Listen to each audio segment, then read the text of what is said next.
I'm Caroline Dowd-Higgins. Thank you for listening to Your Working Life, my podcast series featuring thought leaders in the career and personal growth arena.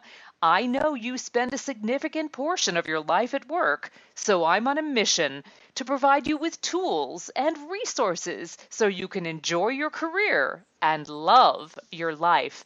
And I am delighted to welcome my very special guest to the show today, Gina Barnett. Gina, welcome to the show.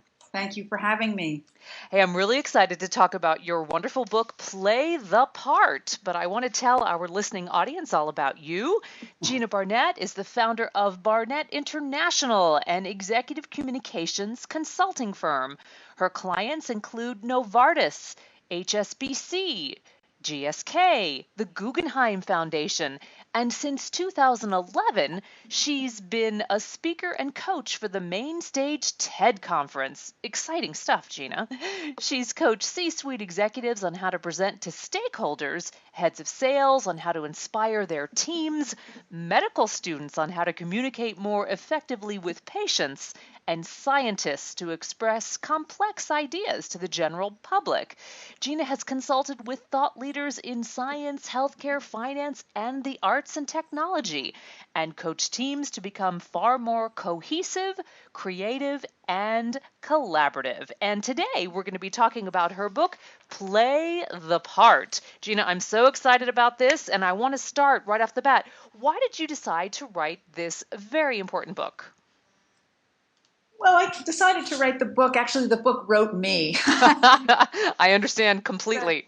Yeah. I have a number of people over the years said, you've been doing this for a long time. You have sort of a large encyclopedia in there of tools and techniques. Having, prior to my working with business executives, I taught acting for 20 years. Great. So I just really wanted to bring all of that knowledge and expertise to people who don't have access to it, because I think so many people would benefit from having having an experience of learning some of the techniques and tools that actors use to be believable, to be convincing, to be present, to be in the moment, to improvise. So I just sort of thought, well, now's the time, and it happened very quickly. I wasn't really anticipating it, but I had an outline, and I sent it to a friend, and the next thing I knew, there was an agent, and then McGraw-Hill, and then I had to write it. And then you had to write it. Well, it really is music to my ears because as a speaker, I will tell you that there's nothing worse than, in my opinion, than the park and bark lecturer. The days of the brilliant but stodgy university professor are over. You've got to be engaging and entertaining, and you've got to be a storyteller. And this book helps everyone become a better communicator. Well, I hope it does. I mean, one of the first things that I really wanted to touch on was how you communicate with yourself, because I think before you can communicate with anybody else, you have to have a deep understanding of your own body and how powerful it is and how it can assist you or how it can really get in your way. And most people, when I first started working with executives, they just sort of looked at their body as a way to carry their head around and their brain around. It was just a transportation system. Yeah. And they didn't really understand that it's a profound part of their communication package overall, that it can enhance their communication or it can really derail it. Exactly. So I really wanted people to have an understanding of the body in a very deep way. Well, and your subtitle is Master Body Signals to Connect and Communicate for Business Success. So help define, Gina, if you will, how the body is an instrument and the deep appreciation of how the body influences not only ourselves, but others. It's sort of an ecosystem of exchange between bodies, and we're not aware of it until something goes wrong or something works beautifully. So I'll just give you an example right off the top of my head. Years ago, I was running a program, and a woman got up to speak and present, and she sounded kind of like this. Her voice really was caught in her throat. And within about 15 to 30 seconds, everyone around the room began to clear their throat. Wow. Unconsciously. So that sound in her throat made people go into their own throats and sort of try to clear themselves. So put them out of the context of what she was saying and made them aware of their own throats, which means they're not listening, number one. And number two, they were all sort of randomly, unconsciously trying to signal to her, do something, clear your throat. Yes. Yeah. Do it And already. Yeah. exactly. And that was just one tiny example. I mean, I have so many countless examples of clients who have come to me for I'll never forget, there was a woman I worked with years ago in Germany. She was not from Germany. She said, I keep hearing that people are intimidated by me, and I could not figure it out for the life of me. She was charming, she was funny, she was open, she was delicious. And I just by sheer luck was in her office in Frankfurt when her phone rang. And since German was not her first language, she picked up the phone and she went, yeah, How just like about that. that? Yeah. And I said, bingo. I mean, listen There it to is. Yeah. just that yeah is so intimidating. And you're basically saying, hurry up, I'm busy, I don't want to talk. And it was just that tiny insight, but it had huge ramifications. I've worked with people who just don't walk, they fly down the hall. That's Yeah. just their body pace. They just move and walk very, very quickly because they have fast metabolisms. But when they're in positions of power or great visibility, walking really quickly can signal that there's an emergency, that you're in chaos, that you're out of control. All of these things, we watch each other all the time. We're trying to figure each other out all the time and reading these signals. And if you yourself are not aware of the ones that you are sending, it can have great ramifications on your effectiveness, on how you communicate, on how people take in your information. So, Gina, I want to pick your brain a little bit about the TED conferences because they have become so iconic in the speaking world, and the way that they are shared via the internet. These are just global phenomenons, right? And on the top of your book, the cover of your book, I should say, Susan Cain has a lovely quote, and of course, she's the best-selling author of the book Quiet, and her TED Talk went viral. And I know that you coached her to really present that talk from the heart. What was that experience like? Well, there's two things I want to say. First, when you introduced me, you said I'm a TED speaker. I'm not a TED speaker, and I hope never to be one. No, I am the TED speaker coach and have been, as indicated, since 11. So I just did want to make that quick Oh, clarification. thank you. Yes, you're the speaker coach. Yes, Yes. speaker coach. Working with Susan or working with any TED speaker is very intense. It's from everyone who gets that opportunity. It can, not for everyone, but for many, many, many people, it can be a completely life altering event. And some people are very aware of that now. Other people are highly professional, seasoned speakers who then say, I've spoken to thousands of people and given many talks, but there is nothing like TED. It's an extremely amped up atmosphere. And so the work with anyone is very particular, it's very personal. Susan has actually written about me, and there have been articles posted on, I think, on Psychology Today about work I did with her that made her very uncomfortable in terms of just getting her to speak up and increase her volume. And she very sweetly said, well, I guess I should, if I'm uncomfortable, I should be doing this. But, what I think differentiates me from a lot of communications coaches, I don't go by the book. There is no book as far as I'm concerned. There's the person, and everyone is utterly unique in terms of the ways that they're open and the ways that they're stuck. And part of my job is to identify as best and as early as I can, perhaps where they're stuck, whether it's psychological, whether it's emotional, whether it's physical, whatever it may be. And everybody's got their stuff. And through my way of working, sort of unlock that key and open up that channel. So it's very idiosyncratic. There's no one way, I have to say. And public speaking and now TED Talks are their own sort of universe. So there's a whole way of approaching that work over time that is, I can't say there's one way to do it because everybody's different. Everybody's different. And thank you for unpacking that. There is a psychological, emotional, and a physical, right? A deep body muscle memory with every human. So what is your process for unpacking that? I'm thinking of our audience listening saying, gosh, I want to hire Gina to coach me on something significant that's coming up in my life. How would you start? Well, I start by finding out and asking any of my clients, where do they feel they're stuck? Where is their problem as a communicator? So I need to know. So the way people come to me is also very unique. Some people are recommended by their manager or their boss because they're going to be promoted and they need to change their style in some way. Other people come to me through recommendations through other people I've worked with. But the first question is where does the client really feel they need support? What's holding them back? Mm. And and the body contains your story. It contains your history. It contains your emotional history, any traumatic history, psychological history, and cultural history. I had one woman, for example, who was just a complete super expert in the ins and outs of Chinese banking. And she would travel the world and speak to treasurers and CEOs of giant organizations and heads of government to explain the complexities of Chinese banking. It's very different than here. And she would show up at these places and people would say, "Oh, are you the MBA intern?" Now, this was a woman who was in her mid 40s with two teenage kids. And she said to me, "I don't know what's going on." But I looked at her body language and her tone of voice. She had no chest resonance. Her voice is very high, very thin. She hid her hands when she spoke. Her head was tilted in a sort of meek way.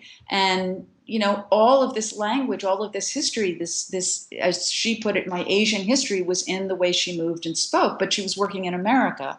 And we worked really hard on both changing her vocal resonance, the depth and the pitch of her voice. She had to change her posture, the way she moved. It was a lot of work, but she did it. And she said to me, "This is great now that I'm here. But if I go back to China and I move like this Western woman, it's going to infuriate my mother."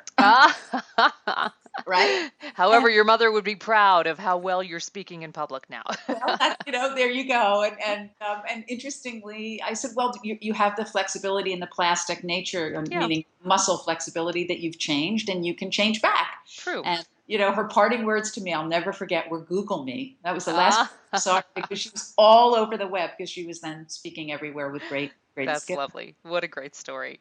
So, Gina, you speak so eloquently in the book about three places where our eyes go to gather information from a speaker. Tell us about that. Well, it's not just a speaker. They go there for anyone that Ah, you okay. encounter. It's not just when you're speaking. It's the first time you meet someone. When you observe anyone that you don't know, you very quickly assess this person for their credibility, their humor, their warmth, all of those things. And the first place we go to are their eyes. The second place we go to is the head neck relationship, their posture, and is it open and warm and upright, or curved and weak and hidden or tucked?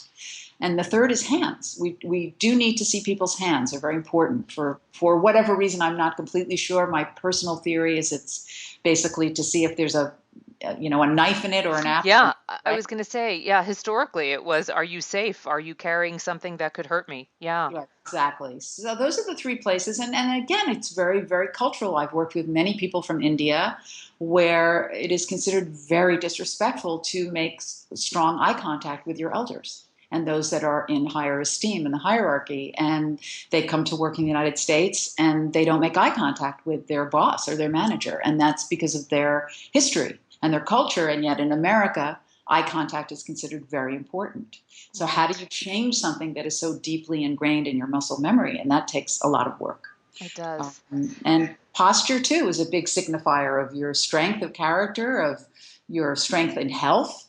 And plus, posture deeply, this as an opera singer, affects your voice and It the does. resonance of the voice. So all of that, the instrument, and so few people understand the alignment of the instrument and how it has to work to make it sing correctly. But voice is very aligned with posture as well. And if your voice is weak or insecure or there's no volume, these are all things that we very, very quickly, very intuitively suss out about each other. For years, I've been telling my clients that you have 15 to 30 seconds Yeah. to make an impression. And just last week, I saw something about TED, and somebody said, "No, you've got 7."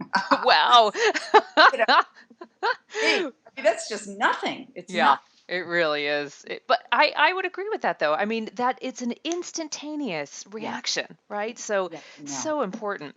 So speaking of presence and stage presence, something you and I are both experienced in, we both agree that charisma is not an innate gift or a mystery, but a learned skill. Absolutely. And I often think about famous people in history, like a Bill Clinton, for example, or even a George Clooney, that have that magnetic charisma that's often written about. How does one try to move toward being more charismatic, Gina? To me, it's all about aligning your intention, the objective of what you're trying to communicate with how you move and with how you speak.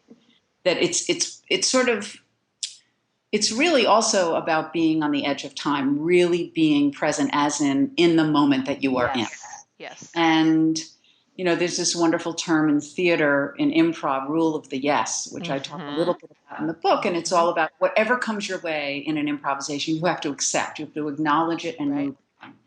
And as performers, we both know that Friday night's audience is not the same as Saturday, and you can't do what you did on Friday on Saturday and be fully present.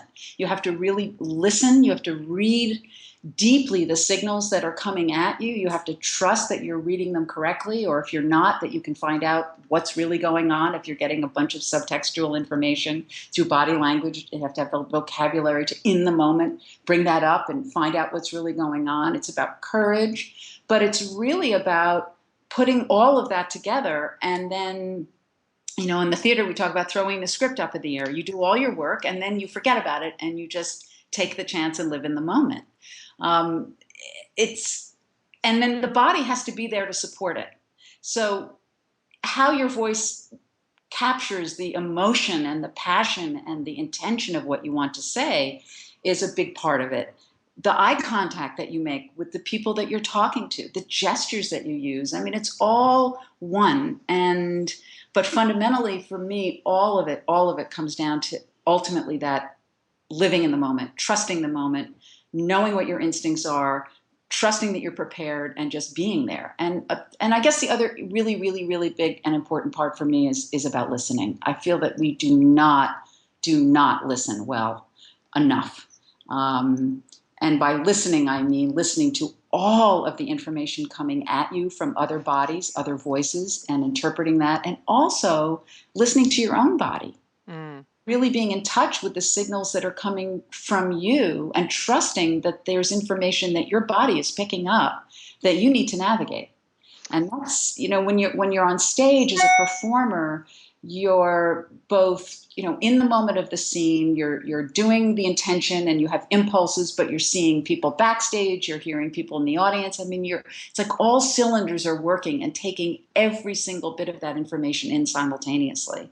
And then you let it affect you and you make choices in the moment to deal with that. So it's a skill. It is a skill. And I've seen actors who you would never notice twice walking down the street, and they go into a theater and they come out half an hour later and they come on stage and you can't take your eyes off them. Yeah. It's not magic. It is a skill set. I agree with you 100%. And I also want to add, and I'm sure you would agree, that we listen with our eyes and our bodies as well as Yes, our yes, ears. And I yes. love the way you described, an actor who transforms on stage. It's a full body listening opportunity. Yeah, we're just these giant antennas, and I Yeah. feel that we really are. You're right. You're right. And it's just, do we honor that and do we train that antenna enough to really do its job? I mean, I think it's there hardwired into all of us. You and I both know, as women walking down a dark street at night, our antenna goes about 300 feet ahead just to see Yeah. it's coming, right? We all have that capacity. But you shouldn't just use it when you're worried about being in danger or being alone on a street at night. You should use it all the time, I think, personally, but we don't. We get lazy and we get dull, and all kinds of other things interrupt our focus. So, Gina, let's talk about the body and how our feet can really determine our posture and how we are perceived. Well, feet. I love feet, although mine hurt a lot. But You need a feet. of massage. Yeah, I do massage. Feet are really fabulous because they really are our connection, to the earth and the ground, and I call them our movable roots. That's really what they feel like to me, and they're incredibly sensitive. They change a lot as we age, in particular, but people don't understand how by really centering and putting the weight evenly distributed between both the ball and the heel of the foot.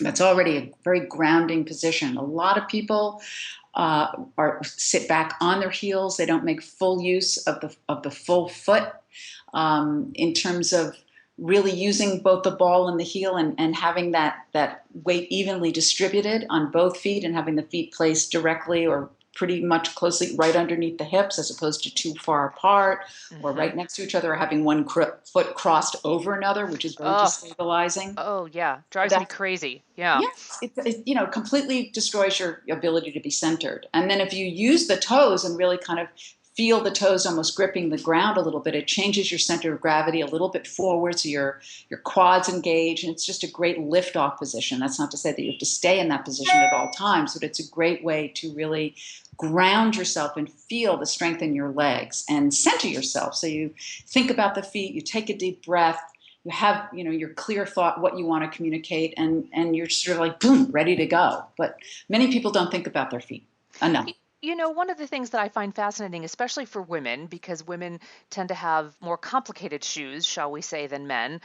Certainly, we have a lot of different height variations in our shoes, especially if we're wearing a heel. So many women do themselves a disservice in wearing a shoe that doesn't fit or one that they cannot ground themselves well or walk in well, and it throws their entire presentation, right? Or even if they're sitting because their shoes don't serve them well. Any thoughts on that? Well, it's amazing. One of my favorite things to do is just sit on a park bench and watch people Oh, walk. people watch, yeah. I am just obsessed with that. And I see women who are in heels that are too high. Yeah. It is extraordinary if you really observe what that does to the ankle, the knee, the hip, the walk overall, and how weak they actually appear. Oh, yeah. Because they're not moving the energy through the full foot, and then as it moves up through all the waves in the body, they are gripping their knees. They're usually not, their knees don't really, it's bizarre, and you can see it, and it looks horrible, and it doesn't look strong, it doesn't look powerful, it looks destabilized. So yeah, I urge everyone to have your great heels for your little events where you don't have to walk. Limited time only, right? Time only, and dare to find shoes that are much more comfortable and really suit the purpose of your intention. Excellent. So Gina, let's finish up by, I'd love for you to talk about the power of the voice. And as you know, as an opera singer, this is so important to me. And I believe that our voices serve us in so many ways, but you have some exercises to prepare your voice to suit the intention of your communication. So walk me through that. Well, there are a lot of different ways to think about the voice, but the most critical thing to realize is that it really does carry the life force, in my opinion. It carries your emotion, it carries your passion. And to listen to great speakers, to listen how they use inflection and pause and pitch variation and melody and tune, to really begin to notice that is the kind of the first exercise I ask people to do. Another thing I ask people to do is just to also, again, go and sit on a park bench, close your eyes, and listen to the voices around you. Yeah. And what do you notice? What are the voices that are beautiful and engaging and wonderful to listen to? What is it about a particular voice that's super annoying and grating and difficult? And the core is, it's, as you know, it's all about the breath. And the breath is immediately responsive to stimulation outside. So if you're scared, if you're anxious, respiration changes. And the minute you no longer really belly breathe and support the voice, you start to chest breathe, the throat gets tight, the jaw gets thin, gets tight. People tend to get very monotone, and you lose your audience. So you have to really work on variation. You have to work on breathing.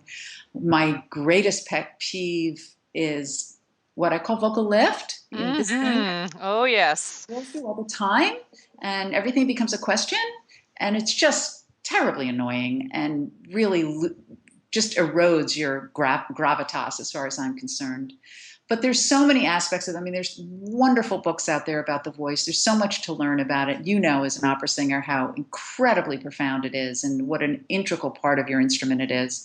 So I just urge people to listen closely, explore their own voices. I have, I don't know, 10 or 12 different exercises in the book that you can use to really discover your voice in a different way. But it's all about the breath and about tune, but also deeply about aligning with what is the purpose of this sentence and understanding what that is. And once you know what the purpose is, then you can know what words you want to emphasize, either with more volume or pausing. You know, there are all kinds of ways to really use the voice to make your intention really, really clear.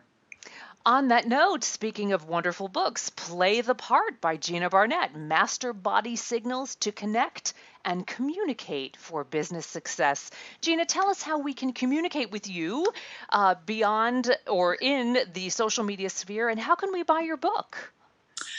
The book is, I believe, in bookstores, I would hope, or everywhere, but Yeah.